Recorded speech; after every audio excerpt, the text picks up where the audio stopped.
Alright, what's going on, everyone? We're back with Daimakaimura, aka Ghouls and Ghosts, on the Super Graphics, one of the best ports of the arcade version of Daimakaimura, aka Ghouls and Ghosts once again.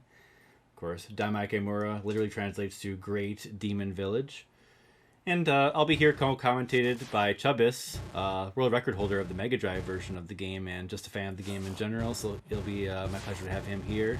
Hey. What's up, Chubbis? Thanks for having me, man. And like I say, this is a pretty damn good port of the arcade, and Chubbis is probably gonna be able to comment on this run pretty accurately, but he might notice a couple things that are different too. But like basically, you have your trifecta of good Ghouls and Ghosts ports. It's the arcade original, and then like the ports that are basically emulation of the arcade, which is some various ones. Saturn one probably being the best there, and then there's the Mega Drive version, and then there's the Super Graphics version. Like these three versions stay very true to the arcade. However, this version is the hardest, and there's a variety of reasons why, and which I'll go on to point out. But like on the demo here, like the stage 3 elevator, like the goblins are way more plentiful. They drop the boulders more often, and they swoop more often. All the things they do more often, and that's just one of the different choices they made, as well as like making you fight both Astaroths in stage 5. Yeah, keeping that invisible wall there. And yeah, kind of cool, I think, that they decided to do that. I mean, making a Ghouls and Ghosts game harder is an interesting choice, but I guess it's a console game, so basically anything goes at that point. You're just like, they're not going to be putting money into it, so they're just going to be putting effort into it at that point or something. I don't know what the philosophy there is exactly. Pretty interesting. But yeah, so we're going to get into it. Going to be playing on defaults here, and yeah, it should be pretty interesting with a 19-minute estimate. I've been meeting it pretty decently, but sometimes things can go pretty bad, and you can die a lot, and then dying, it costs a lot of time. All right, so here we go. Count down here. 3, 2, 1, go. Good luck. Oh, we'll be doing 2 loops, of course, because that is how you get the ending of Ghouls and Ghosts. You gotta get And it. if you're just doing one loop, you're not beginning the game. You're quitting. You can't just talk to Santa. This is the quick talk with Santa. What the? That skeleton murderer. That was that angle. That was pretty aggressive. Yeah, that's a rough one. What the hell? Yeah, like stage 1 oftentimes the hardest stage in a Ghouls and Ghosts game, and like this game definitely was not an exception to the rule, because this second checkpoint here is brutal with like these vines that come out of the ground. Luckily we get to really silly. Oh, okay. Yeah, so I'm going the left route. Like you can damage boost through this part and save like 8 seconds or something, but definitely safer to not though. Yeah. But like, yeah. And alternatively, like I actually was gonna change weapons there. I wanted to change weapons on the first checkpoint, but I was just too busy commenting. Maybe a good thing I didn't. But I wanted to make it a little bit more spicy. Anyway, Shielder here. He's got a lot of patterns. And he's down.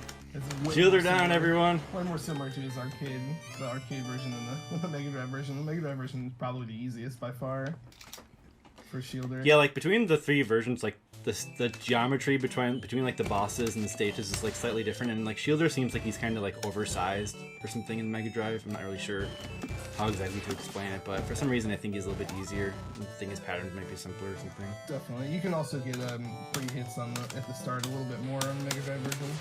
Oh yeah, that is right. So we just went past this like turtle section.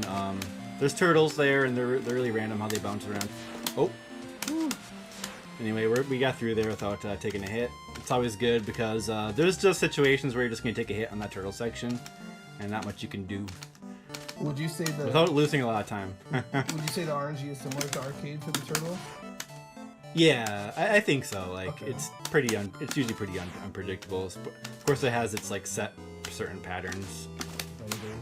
But I mean, you can't like avoid like you can't like not get hit by all of them basically. Yeah. Ooh. Nice. Got some nice the Olympic jump Super there. Graphics slow down there. I always like when the Super Graphics and TurboGrafx slows down. It's kind of interesting.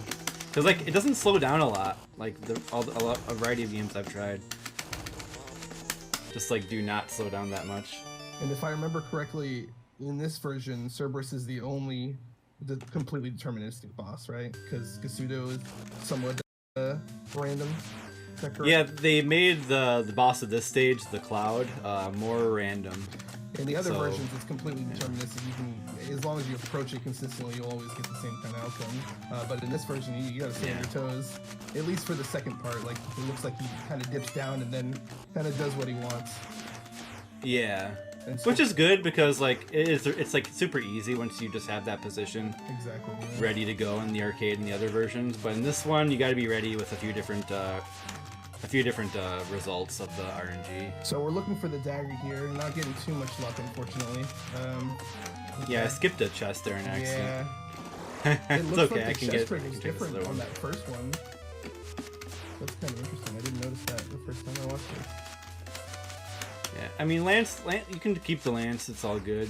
I mean, I was supposed to open a chest there and get at least one weapon drop going. Also, the axe dropped, and that has a like the weapon drop rate tables change depending on what weapon you have slightly. Yeah, and the axe in the game. Increase that chance of the dagger dropping if you have it. But I mean, getting stuck with the axe for Gasudo, especially on this version, sounds pretty scary to me. But maybe you're more confident. Yeah, no, axe is the worst weapon, just straight up. Yeah. I mean, just one on screen in general, and then it just is on screen for a long time too. Yeah, I don't think I had a good platform cycle there. Anyway, there's like some interesting speed tech here, but Yeah, you can jump on that other tongue, but it's with that chest jump lining up with. Oh! Fuck. Oh no. Okay. Well, I don't know what Gasudo's gonna do here at the start. That was At so the bottom? close to getting eaten. Ooh. Oh, how did I not get... Okay, then I did get hit. Okay, actually this is kind of dangerous here. Yeah. I've got most of the hits here. It's all good. There you go. Okay. So as he was saying, the lance is actually a pretty good weapon, thankfully. So he's gonna still try to farm for the dagger, I'd imagine here. Maybe get some gold armor. Yeah. And So third chest is always a weapon, as if I recall correctly. If the fourth chest will also be a weapon if you're in gold. Correct. Yeah. And Otherwise, the fourth chest in your underwear is always armor. That's one of the most important things to know when playing this game. Wow. Ooh, that was so mean. That was ridiculous. Alright, so I can get backup armor here. That's the fourth chest there. Oh, getting denied here. Zoned out. This is one of the scariest parts in the game. It's called the worm tunnel here, and it can be really aggressive. Lots of enemies coming at you. Lots of randomness. Pretty You much even the got most that hype moments in the final game one. that happened there. Can happen Yeah, like there. a really variety of stuff can happen here, and then a lot of them, or some of the results do just end up in you just dying, or just getting hit rather. Are we gonna try to cycle It's another kinda item here? Yeah, because I'm gonna get the armor as well. so Backup armor here. Suppose the first one's gonna go to the right here, that gets a second one, and there you go. And that's Yeah, the third I'll one take a there. lance. Ooh, That's good. Nice. Good job. Yeah, hitting that worm on the other side of that when it spawns too close is very difficult there. That was nice, especially with the lance, honestly. I'm back to the lance. So we're gonna try to hit these little hearts 4 times, and they actually have some really weird properties. They kind of stick out, but if you don't hit them, they recede back in, and you kind of like lose that cycle. Really interesting design. They gave us the fast ohm. Yeah, Nice. that's a very generous worms there. Yeah, like the big worms that come out, like they can just block you really easily, but that was just very generous pattern. It's rewarded your play in the turbo tunnel, the worm tunnel there. Hopefully. Oh wow. Wow, that was a really I liked it. weird armor kill. I love that kill. That's one of my favorites. I've never even done it like that before, to be honest. It does not What? line up very Worked often. out. Okay, I'm That was curious how sick. you do this. Oh, okay, you're gonna. Okay. Alright, so let's go. Oh, dude, that was so sick. The lightning Yes. it just did everything. So I love the lightning there. It's good. I'm gonna check for another weapon here. Now the dagger's Ooh. dropping. Nice. Okay, so now we're on. We're doing the normal speedrun stuff here. Yeah, so this is an intentional death to lower the dynamic difficulty, which raises the longer you survive. So when you die, it brings it down a big chunk, and that big chunk is gonna make it so like a tentacle doesn't get in our way in the next stage. Also on this version, But, because the yeah. shielder heads have extra health, I'd imagine getting the gold armor here for them helps quite a bit too. Oh yeah, yeah. So- These shielders, yeah, they have more health in this version, which is kind of crazy Yeah, it is crazy. because they like can be these patterns are really nasty. Nice reaction. Like somehow I survived all I that. liked it. Just the jump back and forth strategy. So this now fighting both Astros. I didn't charge magic, but it should be fine. There's an invisible wall to the right here that doesn't go away until you kill both of them, which, like as you were saying earlier, is only on this version, which is interesting, making you fight the left one too. Yeah, I kind of like it. It's, you know, you got to be pretty efficient to do it quickly as well. Yeah. So kind of nice. It really depends on the weapon you have too. Not really. It doesn't really screw you over too much. Okay, I had a pretty nice section here as well. Yeah, nice. Yeah, so in the speedrun, we just go past those guys. Everyone who's played this never goes past those guys because they hound you with like a certain encircling attack. But in the speedrun, we just can't wait around for that. That just takes way too long.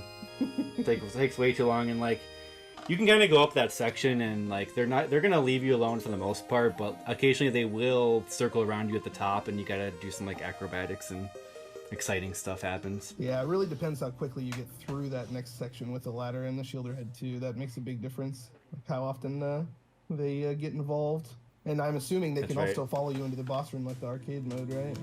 Arcade version. Yeah, I think no, not in this one. Okay. They puff away like in the Mega Drive, That's cool. if I recall. Yeah, that's one of the other like little differences between the originals and these two ports Yeah, this is we're talking about. just for me to learn about this. This isn't about me commentating. Yeah, no, this is a rare treat. This version is awesome. But yeah, It really is, like, damn. And I think like if the Mega Drive port wasn't like as solid, like this one probably would not have been solid as well. But I think this one came out after the Mega Drive. Oh. And the Mega Drive port's like super freaking good. it really is. Just gonna stick with the dagger. I got gold armor, so I'm not gonna be able to switch weapons. I kind of was thinking I wanted to switch weapons to keep this run kind of spicy, but I'm not feeling like... I think I'm just gonna, like, since I'm commentating and stuff, might as well just... I don't know, I'll just stick with the dagger for now. Woo! I didn't know that flower could pass that far to the right. I almost ran right into you. Alright. What shielder got? I'm gonna charge up magic, I guess.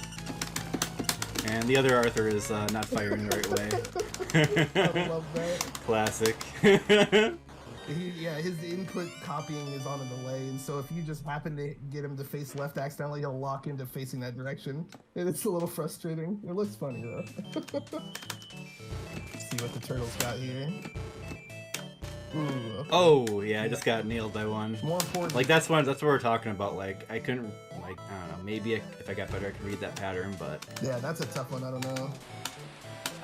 I think there's probably like no feasible way for me to expect that to hit me or expect to avoid that. Yeah, So. I would say it's more important to avoid the lance there and take the hit. Personally, Yeah. To have the dagger consistency, unless you're trying to spicy it. Trap King armor. Already has some good spice. Oh yeah. There's no lack of spice with this game. That's why I love it so much. But yeah, you have the fire bats here, one of the more random sections of the game, with how the fire bats are again and stuff. Like that one that just tried to backstab me there. Little spice. Yeah, they can go really fast depending on like their angling spawns. It's kind of silly. There's also something. Occasionally you see like a really fast one. Yeah. There's something I didn't mention before is a rank in this game is I think unique to this specific game, and it just goes up the longer you're alive, and affects how fast some enemies move and how fast they fire. Just spices things up quite a bit. It does, and like it makes a difference in the speedrun too, because you have to know these little differences. Otherwise, like getting hit is like or dying like it's such a big punishment that these little things like really keep it fresh all the time. If you happen to speedrun this game or just play casually, like Oh, definitely. every run's gonna be different. So Which is so awesome. I love it. yeah, I mean, Even on the like art, oh man, that axe placement, nice. To the left.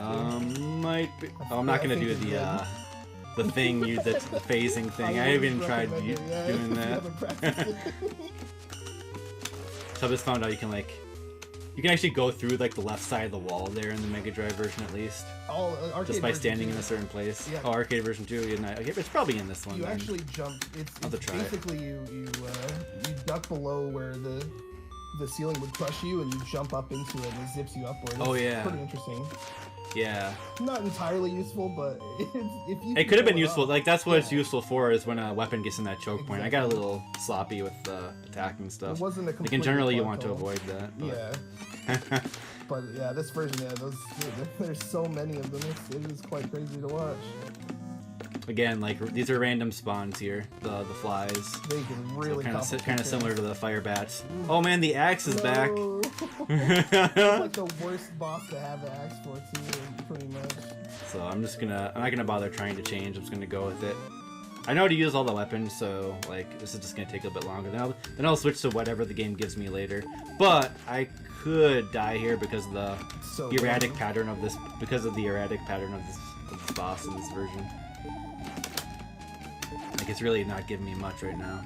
Yeah, it's not coming up at all. There we go. And the invincible eye almost psyched me out. The fucking sound effect. Oh man, what a pattern. Yeah. Dude, he's really trying.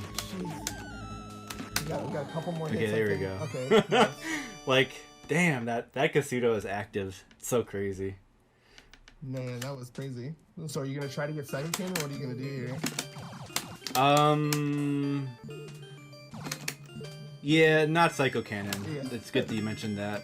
So I'm gonna make that second chest appear, then take this low route. Cool. Okay. Because I don't want to grab, because I'm forced to grab gold armor up there. If I have gold armor, then the Psycho Cannon spawns. Yep. So we got dagger back, so nice. And then 3 skeleton murderers just like detected the dagger dropped.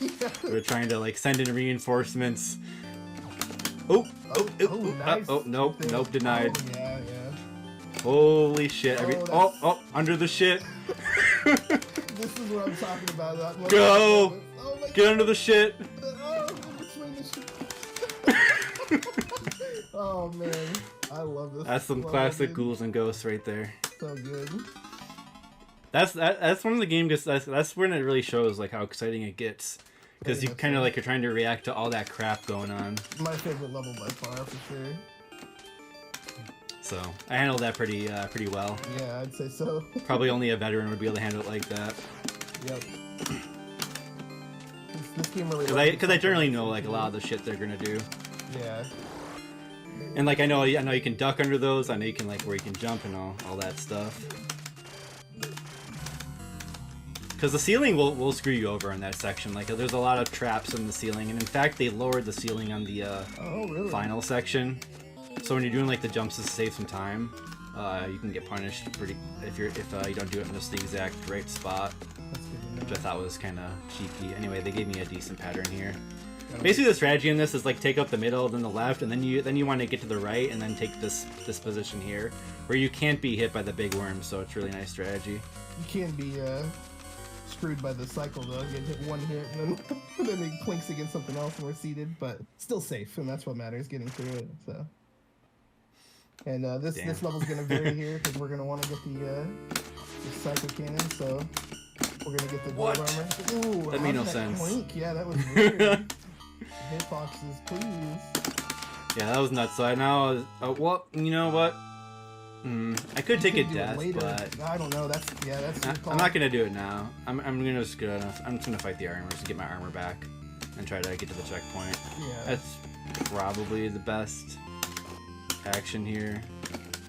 But anyway, like if I had done this right, I'd get gold armor here, and then before the second chest before, and then I would get Psycho Cannon to drop, which is what you need to complete the game.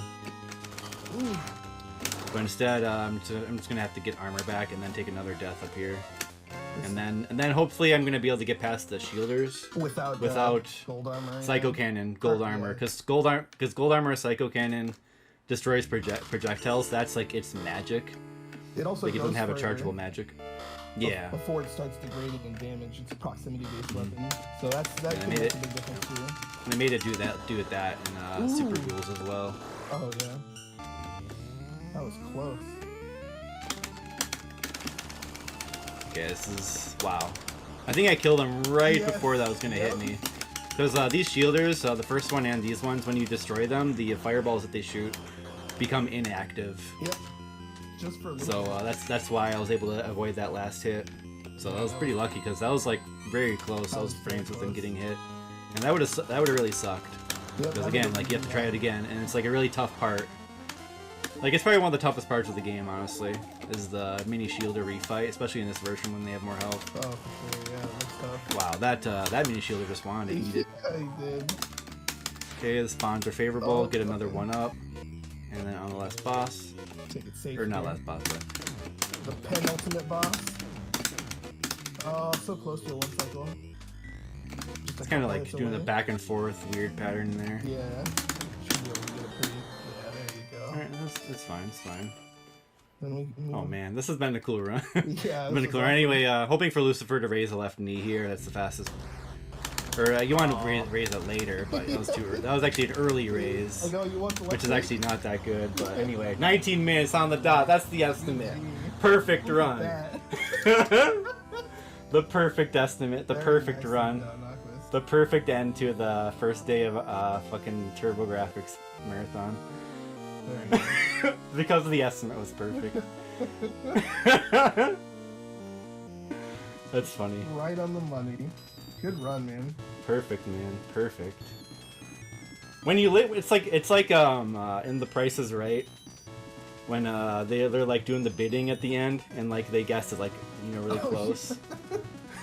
Or something like that. To the center, how what? It's like that's when they came in and did their research. There's like those YouTube compilations of like the funny, like the crazy guess. My favorite was the Price is Right YouTube compilation with like the people like falling down and they run down. Oh. And they're getting called down. That happens so often. It's kind of crazy. It's like they designed those steps on purpose to be. It's like they're getting owned. But yeah, thanks, Chubbas. That was really fun to go through this run and whatnot. And thanks for having me. That was very fun.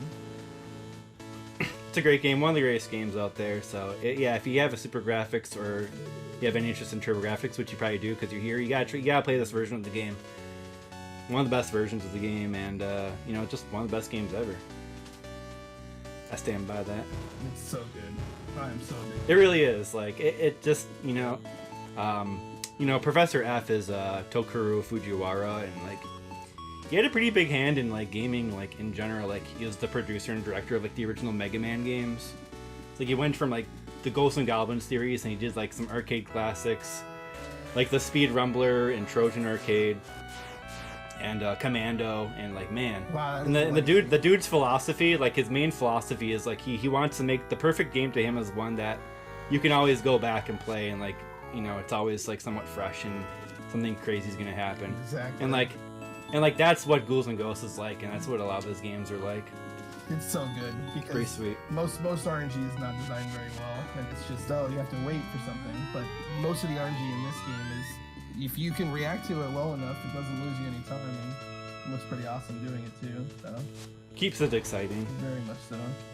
I mean, it's like when you have games that don't have any RNG, it's just like all the execution and like it's like the tension is just on if the player is gonna execute. But like that's not as exciting as if the game's gonna be like rude to you and whatnot. For sure, it kind of lends itself to like 1cc and arcade run stuff to begin with as well. So I've become extremely addicted to this series. Very good. Yeah, and then like they had Fujiwara come back to consult on the new Ghosts and Goblins Resurrection, which I've gotten around to playing, and man, the game's pretty dang solid. It feels like a G&G game, and it's got the random factor in spades for sure. So, pretty nice game. You guys should definitely try that one out. Enemy asks if we can go home for summer at the end of this one. For sure.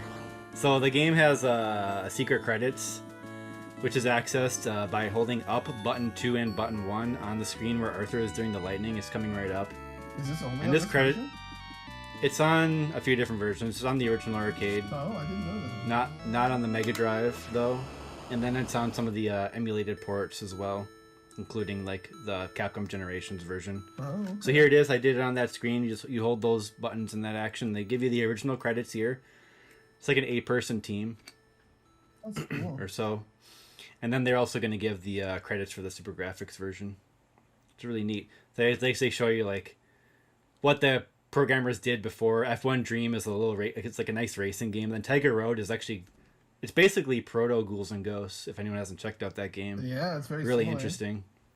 Really interesting. Except like you have like a monk dude that can like jump super high. Yeah. And then you take damage. You do damage boosts a whole bunch, Yeah, but tons of the them. game is like more brutal because of that. Very cool run to watch. So yeah, Mexican Runners Run. It's like redundant. Yeah, his run for Ghost Nomad's Resurrection was sick on SGDQ. Oh yeah. Anyway, thanks guys. That's gonna do it here. Yeah, I think they're gonna close it out and give some thoughts on day one. So yeah, thanks to RGLTV for running this thing, and I was really glad to show off this game again. Heck yeah. All right, Take care, everybody. later peeps.